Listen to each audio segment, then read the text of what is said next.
नमस्कार, मैं हूं पारुल राणा। आप देख रहे हैं सौभाग्य उत्तराखंड।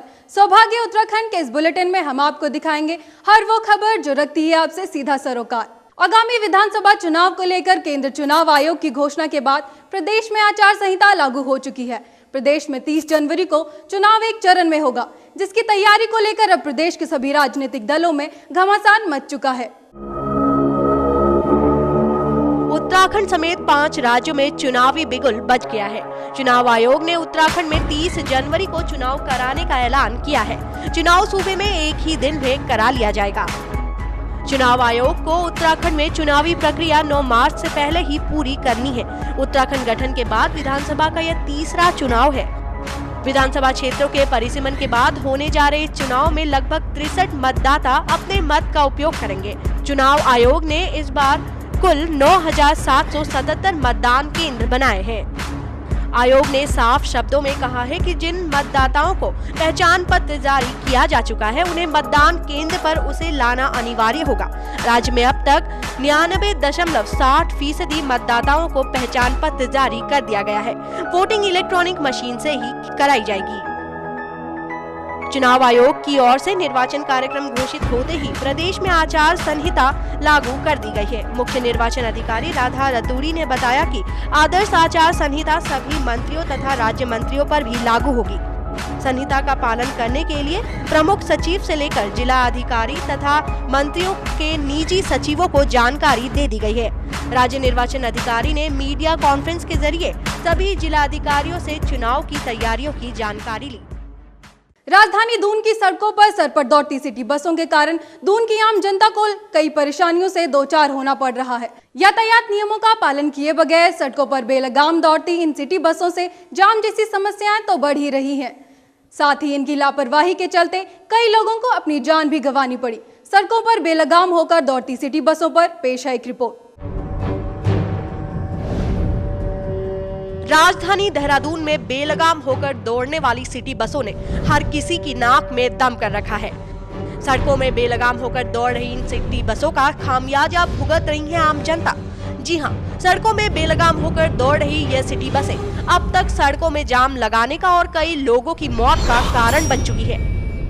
यही नहीं, अगर आप एक नजर इन सिटी बसों पर डालते हैं तो आप पाएंगे कि ये सिटी बसें अपनी क्षमता से ज्यादा सवारियां लेकर सड़कों पर दौड़ती हैं और कई बार इसी ओवरलोडिंग के चलते दुर्घटनाग्रस्त हो जाती हैं। और अगर कोई इसका खामियाजा भुगतता है तो वो है बसों में सवार राजधानी की आम जनता। जब हमने बेलगाम होती सड़कों पर दौड़ने वाली सिटी बसों के विषय में आरटीओ अधिकारी से बात की तो वे केवल पल्ला झाड़ते नजर आए।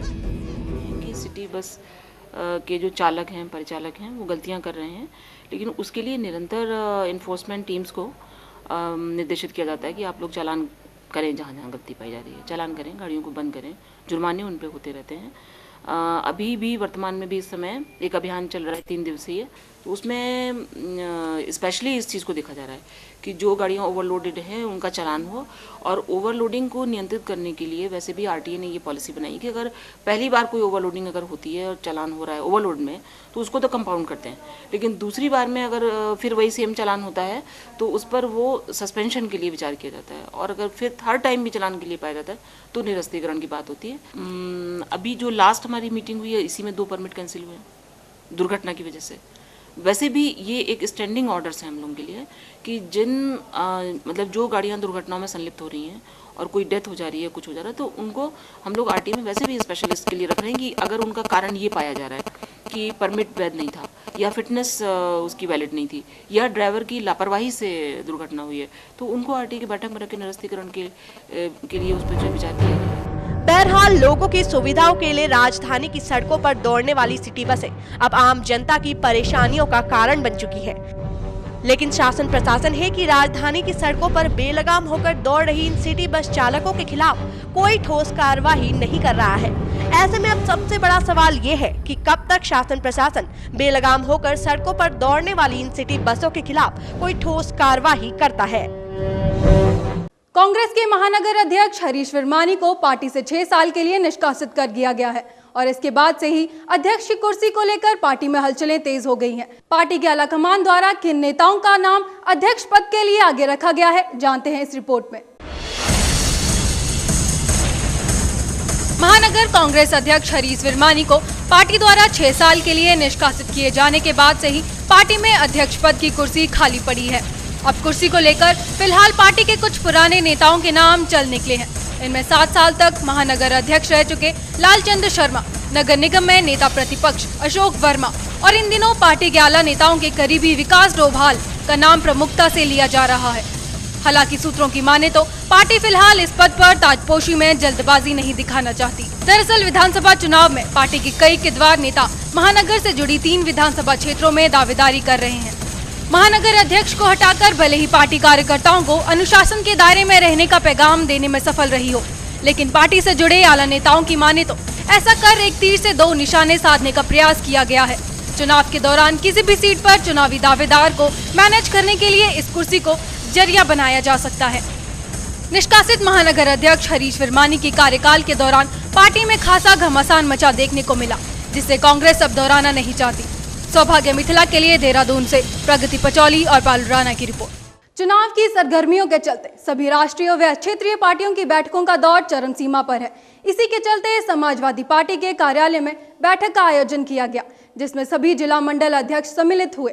वहीं समाजवादी पार्टी के प्रदेश अध्यक्ष ने कहा कि ये बैठक आगामी विधानसभा चुनाव की तैयारियां व रणनीतियों को लेकर बुलाई गई है, जिसमें सभी मुद्दों पर विचार विमर्श किया जाएगा। पार्टी के जिला शहर के अध्यक्षों और प्रदेश के प्रमुख नेताओं की बैठक है, जिसमें चुनाव की आगामी रणनीति बननी है और जो प्रत्याशियों की हम इनसे लिस्ट मांगेंगे जहाँ पर घोषित नहीं हुए। और हम ये भी चाहते हैं कि जो मुद्दे हमारे हों वो मुद्दे भी हम तय करें, क्योंकि हर क्षेत्र के मुद्दे अलग अलग हैं। कुमाऊं के मुद्दे अलग हैं, गढ़वाल के मुद्दे अलग हैं, देहरादून के मुद्दे अलग हैं। इन मुद्दों पर भी हम एक विचार करें। राजधानी दून पहुंचे अन्ना टीम के मीडिया प्रभारी मनीष सिसोदिया ने एक प्रेस वार्ता के दौरान प्रदेश के मुख्यमंत्री बीसी खंडूड़ी के लोकायुक्त विधेयक की जमकर सराहना की। इस मौके पर जहां उन्होंने खंडूड़ी के लोकायुक्त विधेयक को देश भर के लिए अच्छा उदाहरण बताया, वहीं उन्होंने केंद्र सरकार के लोकपाल बिल को जनता के साथ धोखा करार दिया।